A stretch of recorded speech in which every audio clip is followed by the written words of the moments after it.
आपने जैसे बोला है कि अपने प्रेजेंट में रहो और फ्यूचर के बारे में मत सोचो। सर अगर बंदा फ्यूचर के बारे में नहीं सोचेगा तो सर आगे कैसे बढ़ेगा? वह उन काका तो समझ नहीं आ रही हूँ मैं कि किस तरह करा, कुट्टी पिलावा कुछ करा कुछ की करा। नहीं सर ऐसी फ्यूचर के बारे में सोचो, मैंने ये नहीं कहा कि मत सोचो। अपना गोल तय करो कि मुझे ये बनना है, मुझे ये करना है, मुझे ये अचीव करना है। लेकिन वो अचीव करने के लिए आप अपने आप को ट्रांसपोर्ट करके 20 साल आगे में तो नहीं ले जा सकते ना। आज के दिन sum total of your experiences, your actions, your successes, your failures, that is what will make you achieve what you want to achieve in the future. और वो सही गुजरे आपका, उसके लिए आपको प्रेजेंट में रहना आवश्यक है। प्रेजेंट में रह के अपना एक्शन करिए, काम करिए।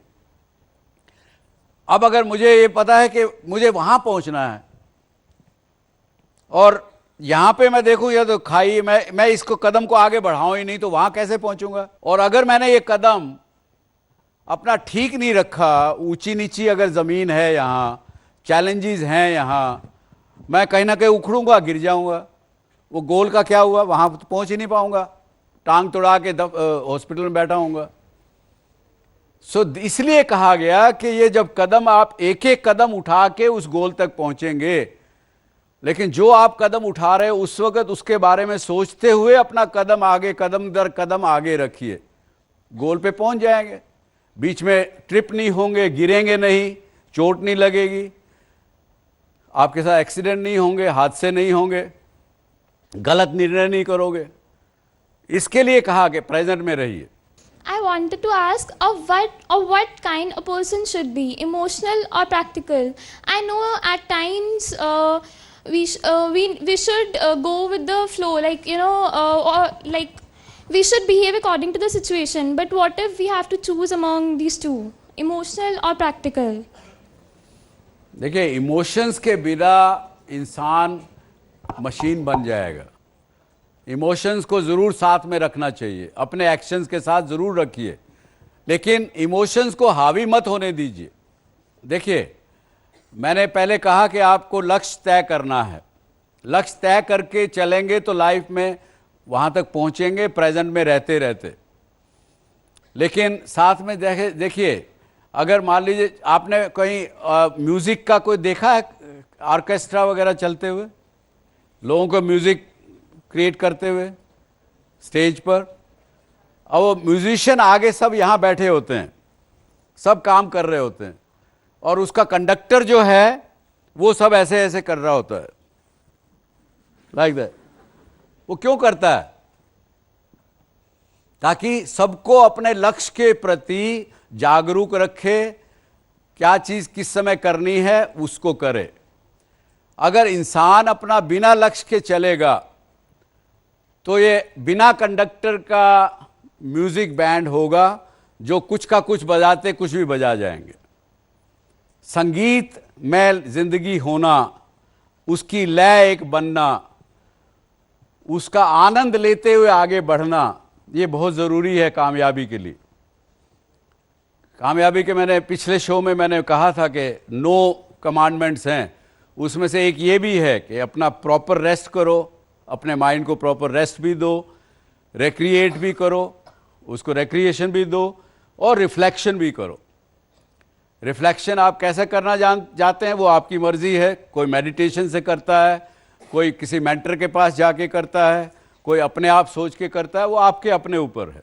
To achieve any goal or any aspiration, the main thing is that we should maintain our confidence. The moment we should place our confidence above any kind of failure or any kind of fear, we can achieve any kind of success. So I wrote some lines for all these guys. Sure, wonderful. हम आफतों के परिंदों की उड़ान अभी बाकी है, हम आफतों की परिंदों की उड़ान अभी बाकी है, छूने को चले हैं हम ये जहां और मकाम आना बाकी है। आंधियों को कहना, बस आंधियों को कहना जरा औकात में रहे, कहनों के जमाने के लिए मुट्ठी भर जमीन नापी हो, पर शायद सारा आसमां अभी बाकी है। Very good. With this note, I will say that when we are not successful, we will not be at peace with ourselves, nor can make anybody else peaceful. We cannot make this world peaceful also.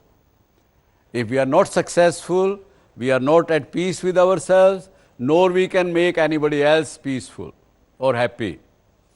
So, and also in the world, we neither gain strength without the success. So success and strength, these are same thing and said differently. They are not two different things. So when people ask me a question that how can we achieve success, and in achieving our aspiration is a question, let's understand with an example. आपने अपने आप को एक जो ज़मीन में बीज बोया जाता है उसकी तरह से समझें। अगर अपने आप को ये समझो कि मैं एक बीज हूँ जिसको ज़मीन में बोया गया, उसको प्रॉपर न्यूट्रिशन मिला, सब कुछ मिला, लेकिन उस बीज की एक गोल है, उसकी एक इच्छा है, उसको सूरज को देखना है। तो कैसे भी ज़मीन को तोड़ के फाड़ के ऊपर निकल के आ जाता है। बीज की भांति बनो। बाय द वे, आपको ये मैं कहूँगा कि जल्दबाजी रहनी चाहिए। ज़िंदगी में जिसको जल्दी नहीं है कुछ अचीव करने की, वो पीछे रह जाएगा आज के कंपेटिटिव वर्ल्ड में।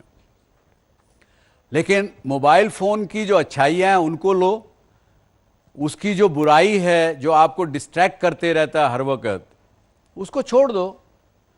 जब आप 4 घंटे क्लास में हो, बंद करके रखो उसको, कुछ फर्क नहीं पड़ने वाला।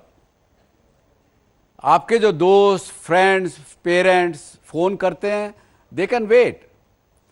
मोबाइल फ़ोन आने से पहले भी तो लाइफ थी ना, पहले भी लोग जीते थे, पहले भी कामयाब होते थे, पहले भी सब कुछ रिलेशनशिप बनते थे, रहते थे। तो उसकी बुराइयों को भी दरकिनार करो, उसकी अच्छाइयों को ले लो। जहां आप टाइम वेस्ट करने के बजाय गाड़ी में बैठ के घर जा रहे हो, आप अपना उसका यूज़ करो, उसको इस्तेमाल करो। यू विल रिमेन कनेक्टेड, लेकिन उसको डिस्ट्रैक्शन मत बनने दो, क्योंकि कई बार जितनी अच्छी चीज़ें लाइफ में हैं वो they end up being bad things, and the things which we don't like in life they become good things. And अपने आप को बीज की भांति बनाओ, विराट को पाने के प्यासे हो जाओ, बड़ा करने के प्यासे हो जाओ, और फिर सारी शक्तियों को इकट्ठा कर ऊपर की ओर उठो। और फिर एक क्षण आता है कि व्यक्ति स्वयं को तोड़कर स्वयं को पा लेता है। With this, thank you very much. I am grateful and all the best. Thank you.